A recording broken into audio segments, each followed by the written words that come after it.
Il y a des saisons comme ça dans notre vie où Dieu nous demande de faire certaines choses. Et ce sont ces choses-là, en fait, qui vont nous amener à notre prochain niveau. Ce sont ces choses-là qui vont nous amener vraiment dans notre destinée, dans notre terre promise. Mais le problème, c'est que la plupart du temps, nous allons regarder à la situation, nous allons regarder à ce qui se passe autour de nous et nous allons en déduire que nous ne pouvons pas à cause de ce qui se passe.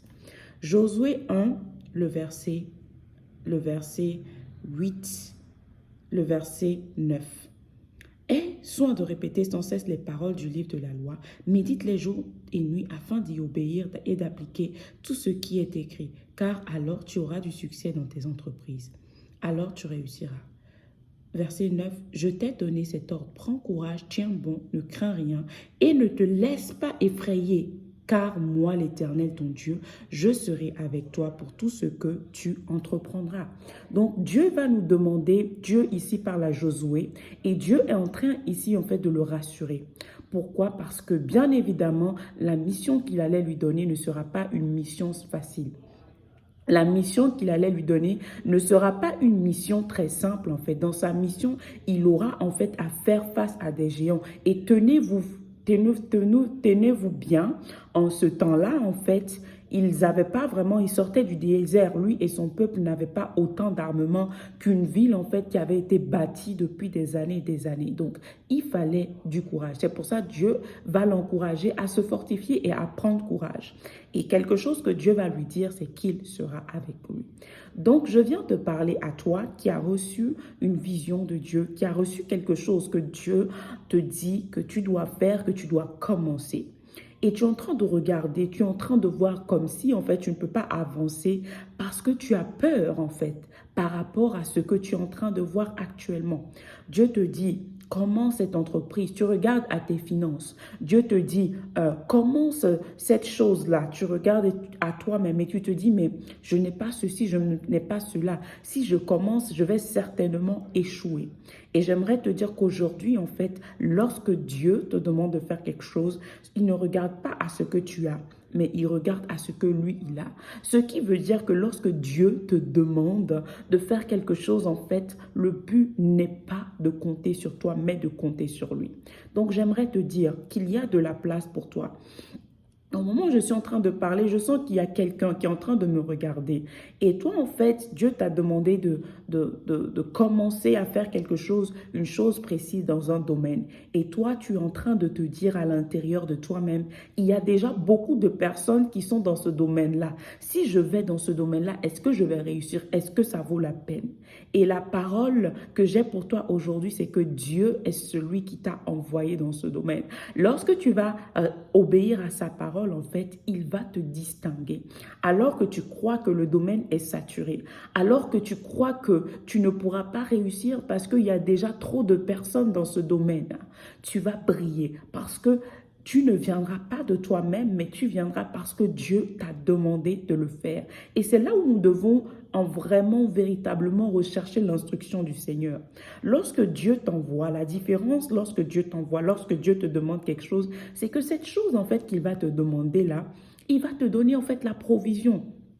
Il va te donner tout ce... Même ça peut être difficile. Vous allez voir, dans ce cas, ce n'était pas aussi facile, comme je le dis. Il y avait des géants dans la vie, il y avait des murailles, des murs qui étaient vraiment bâtis. Mais le peuple d'Israël qui venait du désert devait se lever et aller en fait prendre le territoire parce que c'était le territoire que Dieu lui avait réservé. Parce que c'était la parole de l'Éternel, c'était la promesse de Dieu. Et j'aimerais te demander, quelle est la promesse de Dieu? La parole de Dieu dit ici de garder, de méditer le livre devant les yeux. Et parfois, tu tombes en fait dans la peur parce que tu ne prends pas le temps de lire ce que Dieu t'a dit. Lorsque Dieu te parle, prends des notes et recherche les versets qui correspondent en fait à cette promesse. Recherche les versets en fait de la Bible qui soutiennent ces promesses et lis-les quotidiennement. Médite-les. Parce que ce qui se passe après lorsque Dieu nous parle, c'est que lorsque nous n'avons pas d'écriture pour soutenir ce qu'il nous a dit, ce qui se passe, c'est que la peur rentre. Parce que le malin va essayer de nous effrayer. Le malin va essayer de nous empêcher parce qu'il sait que cette parole est une parole qui s'accomplira certainement. Pourquoi? Parce que effectivement, lorsque Dieu parle, la parole de Dieu dit que sa parole est oui et amen. Donc, j'aimerais te dire aujourd'hui que relis cette parole. Si tu n'as pas écrit, prends le temps de l'écrire. Recherche quels sont les versets en fait qui soutiennent cette parole. Quels sont les versets en fait qui soutiennent ces promesses. Déclare-les tous les jours. Médite-les tous les jours afin que la peur ne vienne pas t'arrêter. Et pour certaines d'entre vous, vous êtes en train de me regarder. Certains d'entre vous, vous me regardez. Vous avez déjà commencé et vous voulez abandonner parce que vous avez l'impression que Dieu n'est plus avec vous. Mais j'aimerais te dire que Dieu est avec toi. Lorsque vous prenez l'histoire de Jéricho, il a fallu, si je me rappelle bien, 7 jours pour qu'ils puissent prendre d'assaut la ville. Et ils auraient pu dire, parce que Dieu leur avait dit, voilà, de jouer, de louer Dieu, en fait, pendant cette bonne journée, avant que les murs ne puissent tomber. Donc, si ils avaient regardé à eux-mêmes, ils s'étaient dit, mais premier jour, rien ne se passe, deuxième jour, rien ne se passe, mais ils auraient abandonné. Et parfois, ce n'est pas parce que Dieu n'est pas avec toi, mais c'est parce qu'il y a un temps qui est fixé. Et c'est à ce temps-là, en fait, que tu auras ton miracle. C'est en ce temps, en fait, que cette promesse-là, à ce temps clé, à ce moment clé. Prenez l'exemple d'un verre. Lorsque vous commencez par remplir un verre, le verre ne déborde pas, en fait. Parfois, ça prend un peu de temps. Et à un moment donné, ça commence par déborder lorsque vous ne vous arrêtez pas.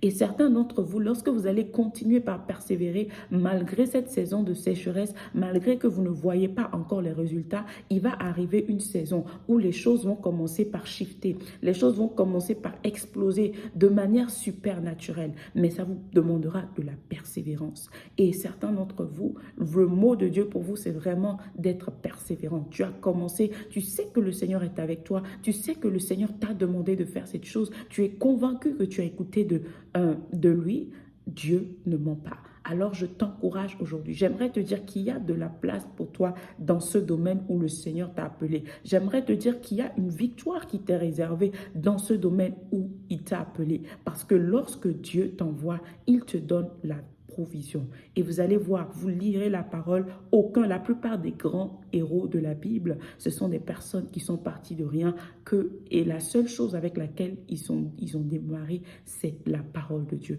Donc fortifie-toi et prends courage, parce que lorsque tu vas persévérer, lorsque tu vas faire ce pas de foi et rentrer dans cette chose que Dieu te demande de faire, tu vas voir que tu auras la victoire. Que Dieu te bénisse. J'espère que tu a été béni par cette vidéo. N'hésite pas à t'abonner, à partager, à liker afin que plusieurs personnes puissent voir. On se dit à la prochaine. Demeure béni.